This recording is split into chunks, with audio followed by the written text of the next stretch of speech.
الحمد لله الحمد لله وكفى وسلام على عباده الذين اصطفى اما بعد فقد قال الله تبارك وتعالى في القران المجيد والفرقان الحميد اعوذ بالله من الشيطان الرجيم بسم الله الرحمن الرحيم انما يخشى الله من عباده العلماء وقال النبي صلى الله عليه وسلم العلماء ورثة الانبياء او كما قال عليه الصلاه والسلام. میرے محترم بزرگوں اور ساتھیوں، کل 15 اگست کے دن ہندوستان کے گوشے گوشے میں، ہندوستان کے ہر شہر کے اندر، ہر قصبہ کے اندر، ہر گاؤں کے اندر یوم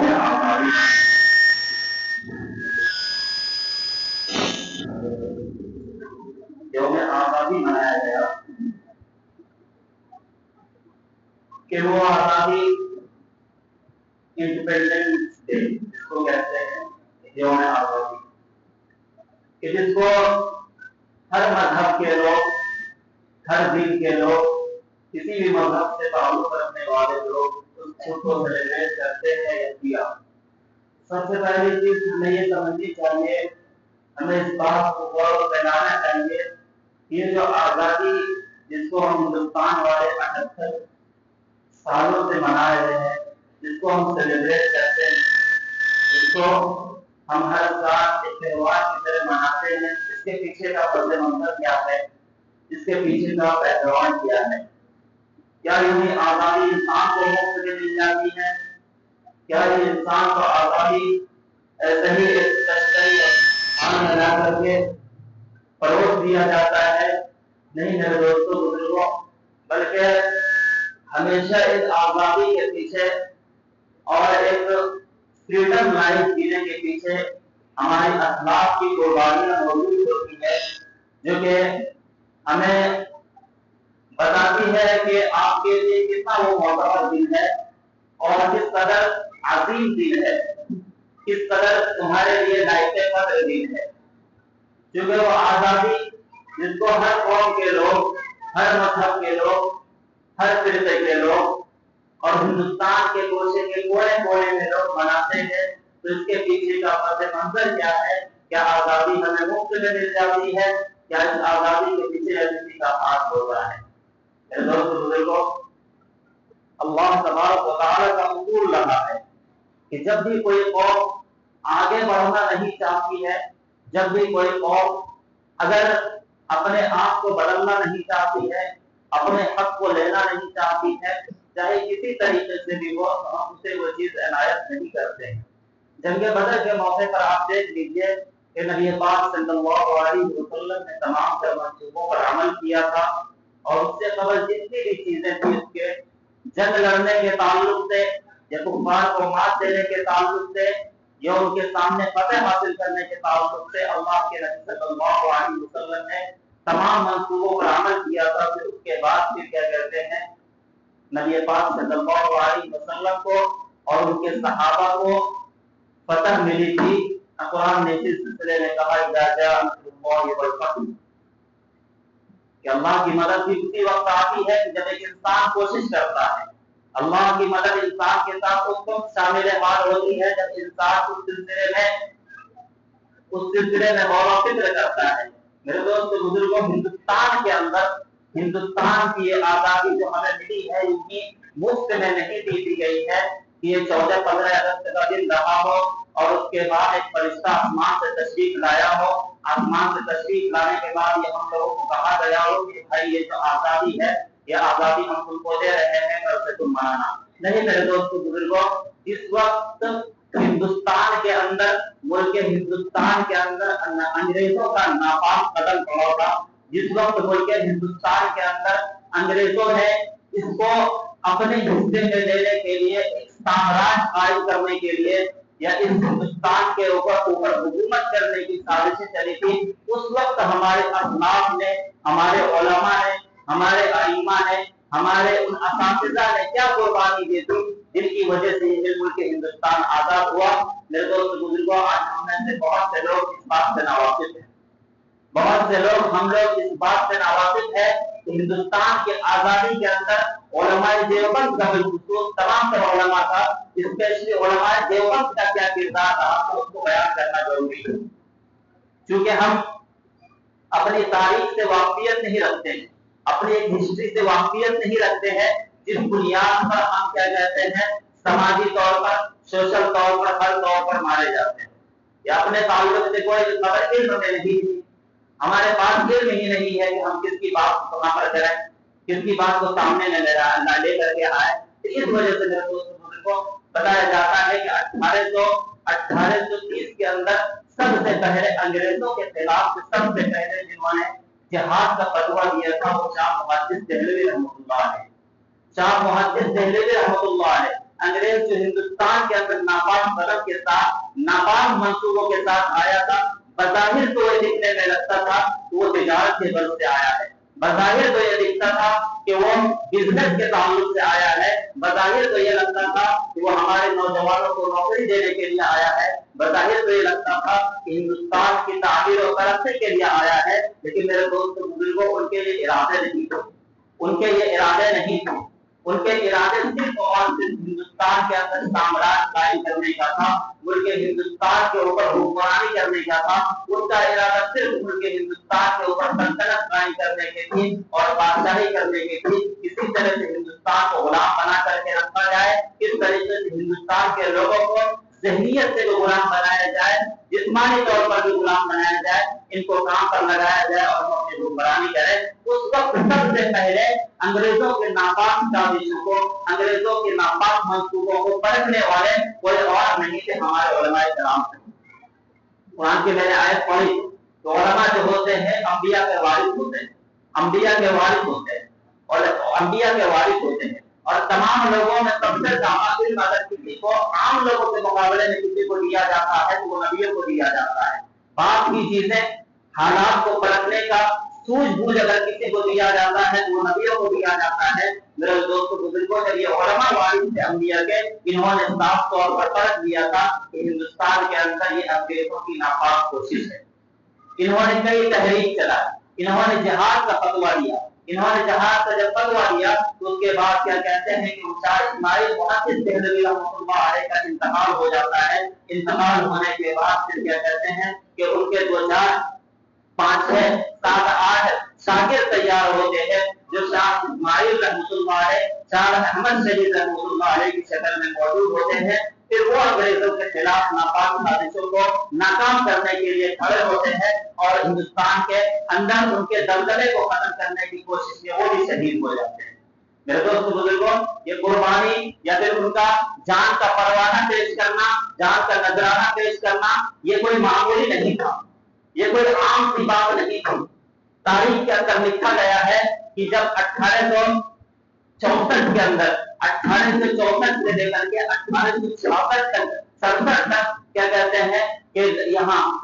دہلی کے چاندنی چوک سے لے کر پختون کے لاہور پختون تک کوئی ایسا راستہ یا کوئی ایسا درخت نہیں تھا جہاں پر علماء کرام کی گردنوں کو نہ لٹکایا گیا ہو یا انہیں قتل کر کے ان کے گردنوں کو درختوں سے نہ باندھا گیا ہو. یہ انگریزوں نے ظلم کیا کیونکہ یہ جانتے تھے کہ اگر اس قوم کے اوپر ہمیں فتح پانی ہے، اگر اس قوم کو اپنے انڈر میں لینا ہے تو سب سے پہلے ان علماء کرام کو پکڑو. یہ ہٹ جائیں گے تو اس کے بعد ہمارے لیے یہ راستہ آسان ہو جائے گا، ہمارے لیے سفر آسان ہو جائے گا. ہمارے علماء کرام کی جذبات کے اوپر، ہمارے علماء کرام کی قربانیوں کے اوپر ہم قربان جائیں جنہوں نے ہمارے لیے ہم کو اس دیش کے اندر سکون دینے کے لیے، ہم کو اس دیش کے اندر آزادانہ حق دینے کے لیے جنہوں نے لڑائیاں لڑی. اور ایک یہ علماء نہیں تھے بلکہ 14,000 علماء جن کو شہید کیا گیا تھا صرف اسی وجہ سے وہ اس ملک کو آزاد کرانا چاہتے تھے. یقینی طور پر اس آزادی کے اندر اور بھی لوگ شامل تھے، دوسرے مذہب کے لوگ بھی شامل تھے، لیکن اس آزادی کے اندر سب سے زیادہ اگر کسی کا ہاتھ تھا تو وہ علماء کرام کا زیادہ تھا. اس آزادی کے اندر کرانتی فیملی کے لوگ بھی موجود تھے، لیکن اس آزادی کے اندر شامل ہونے والے وہ لوگ بعد میں تھے لیکن سب سے پہلے جو قدم اٹھانے والے تھے وہ علماء کرام تھے، علماء کرام تھے یقینی طور پر۔ اب موجودہ حکومت جو ابھی کر رہی ہے ہندوستان کے اندر، ان میں سے کا کوئی آزادی کے اندر ان کا کوئی بھی کردار نہیں، بلکہ یہ لوگ انگریزوں کی مخبری کرنے والے لوگ ہیں، بلکہ یہ لوگ انگریزوں کی دلالی کرنے والے لوگ ہیں، یہ لوگ انگریزوں کا انداز دینے والے لوگ ہیں۔ اس سے قبل جتنے بھی لوگ تھے یا کسی بھی پارٹی سے تعلق رکھنے والے کسی طرح اس کا ہاتھ تھا لیکن اتنا نہیں تھا جتنا کہ مسلمانوں کا تھا۔ کسی شاعر نے کہا کہ لہو تو ہم نے دے دیے اس وطن کے خاطر، کہ لہو تو ہم نے دے دیے اس وطن کے خاطر، ہندوستان بتاؤ اب کیا کرنا بہتر ہے۔ ہم نے تو وہ تبدیل کر ڈالا، ہم نے تو وہ تبدیل کر ڈالا جو ہم پر واجب نہیں تھی، اب ہم سے کس وفاداری کا ثبوت مانگتے ہیں۔ آج ملک ہندوستان کے اندر دیکھیں، ہر آئے دن مسلمانوں کے خلاف سازشیں ہوتی ہے، ہر آئے دن مسلمانوں کو شک کی نگاہ سے دیکھا جاتا ہے، ہر آئے دن ہندوستان کے اندر مسلمانوں کو یہ انہیں احساس اور فیلنگ دی جاتی ہے کہ آپ کا حق یہاں نہیں ہے، آپ کا حق یہاں نہیں ہے، بلکہ ہندوستان کی تاریخ میں یہ بات درج ہے اور ہم اپنے آباء و اجداد سے بھی سنتے ہیں کہ ہندوستان کے اندر ہم رہنے والے بائی چانس نہیں تھے، ہندوستان کے اندر رہنے والے ہم بائی چانس نہیں تھے، بائی چوز تھے، یعنی ہمارے سامنے میں کئی متبادل تھے، ہمارے سامنے میں اور بھی دیشوں کا متبادل تھا، ہم وہاں پر پناہ لے سکتے ہیں، لیکن میرے دوست بزرگوں، وطن کی محبت میں، وطن کے عشق میں ہم نے اپنی جاودانی کا اس طرح سے ثبوت کیا تھا کہ ہم اس وطن کو چھوڑنے کے لیے تیار نہیں تھے۔ وجہ اس کی یہ تھی کہ اس کے پیچھے ہمارے اسلاف، ہمارے علماء اور ہمارے دانشور طبقہ جو لوگ آگے بڑھ کر کے آئے تھے، اس جنگ کے اندر انہوں نے اپنی جان کا قربان پیش کیا تھا، اپنی جان کا نذرانہ قربانی دی تھی۔ میرے دوست بزرگ، اس وجہ سے ہم اس وطن کو چھوڑنے کے لیے تیار نہیں تھے، اس وجہ سے ہم اس وطن کو چھوڑنے کے لیے تیار نہیں تھے، اور اس وقت انگریز کے ناپاک قدم یہاں پر پڑے تھے، اس وقت میرے دوست بزرگ تاریخ کے اندر آتا ہے، میں بھی اسی مدرسے کا فارغ ہوں، وہ مدرسہ 1866 کے اندر قائم کیا گیا تھا انگریزوں کے خلاف لڑنے کے لیے، انگریزوں کے خلاف لڑنے کے لیے، انگریزوں کے ناپاک سازشوں کو ناکام بنانے کے لیے ایک مدرسے کا قیام ہوتا ہے جس کو ہم اور آپ دارالعلوم دیوبند کے نام سے جانتے ہیں۔ دارالعلوم دیوبند کوئی معمولی ادارہ نہیں ہے، دارالعلوم دیوبند کوئی ایسا ادارہ نہیں ہے جو عام چلتا پھرتا ہو، بلکہ دارالعلوم دیوبند وہ ادارہ ہے جنہوں نے ایک سے ایک عظیم مجاہد تیار کیے، دارالعلوم دیوبند وہ ادارہ ہے جنہوں نے ایک سے ایک لیڈر تیار کر کے دنیا کے سامنے پیش کیا، اور وہی لیڈر ہمیں آج بھی کرتا ہوا نظر آتا ہے۔ ان کی ہی بدولت آج ہندوستان کے اندر ہم بہت آزادی کے ساتھ رہ پاتے ہیں یا تھوڑا کھل کر کے جی پاتے ہیں۔ میرے دوست بزرگوں، 1857 کے اندر جب یہ بات آئی کہ انگریزوں کی 1866 سے پہلے انگریزوں کی طرف سے یہ بات آئی کہ جو آپ کے بچے در بدر بھٹک رہے ہیں، آپ کے بچے سڑکوں کے اوپر بھوک سے پیاسے ہیں، بھوکے ہیں، پیاسے ہیں، ان کے پاس کپڑا نہیں ہے، ان کے پاس رہنے کے لیے مکان نہیں ہے، آئیے ہم نوکری کا دیتے ہیں، آپ کو جاب دیتے ہیں۔ میرے دوست کو اس وقت دارالعلوم دیوبند کا قیام عمل میں آیا تھا، اور اس وقت دارالعلوم دیوبند نے ان بچوں کو پناہ دی تھی۔ اس وقت ملک بھر سے یہ بات بتائی گئی کہ دارالعلوم دیوبند کو آپ لوگ بلیٹ کرو، دارالعلوم دیوبند کو آپ لوگ مضبوط بناؤ۔ کیوں؟ وجہ کیا تھی؟ وہ مجاہد تیار کر رہے تھے، وہ انگریزوں سے لڑنے کے لیے مجاہد تیار کر رہے تھے، وہ اس دیش کے آزادی کے اندر، اس دیش کی آزادی کی تحریک میں حصہ لے رہے تھے، اس دیش کو انگریزوں سے بچانے کے لیے تمام تر منصوبوں کے اوپر عمل کروا رہے تھے۔ میرے دوست بزرگ کو یہ واقعہ پیش آیا، اس لیے کہا گیا کہ علماء جو ہوتے ہیں انبیاء کے وارث ہوتے ہیں، یہ دوربین ہوتے ہیں۔ ہم اور آپ اپنی زندگی کی مشغولیت میں اس قدر مشغول ہو جاتے ہیں کہ ہمیں آنے والی نسلوں کا یا پھر آنے والی قوموں کا، آنے والے وقتوں کا کچھ بھی خبر نہیں ہوتا ہے، لیکن یہ علماء حدیث کی بنیاد پر، قرآن کی بنیاد پر بظاہر دیکھتے ہوئے ان کو یہ بات کا اندازہ لگا لیتے ہیں کہ آگے چل کر کے ہونے والا کیا ہے۔ حالانکہ وہ لوگ بھی اس وقت انگریزوں کی غلامی کر کے کئی ہزار کئی لاکھ کما سکتے تھے، لیکن میرے دوست بزرگوں، انہوں نے اپنے ضمیر کا سودا نہیں کیا، انہوں نے اپنے ایمان کو نہیں بیچا، صرف اس وجہ سے کہ آگے آنے والی نسلیں محفوظ رہے، آگے آنے والی ہماری نسلیں محفوظ رہے، وہ سے کہیں پر جا کر کے آرام سے سکون سے سجدہ کر سکے، کہیں سے کوئی دینی معاملات ہو وہ آسانی کے ساتھ نبھا سکے۔ میرے دوست بزرگوں، اسی وجہ سے ہمارے اسلام نے قربانیاں دی۔ آج ہم میں سے کتنے لوگ ہیں جو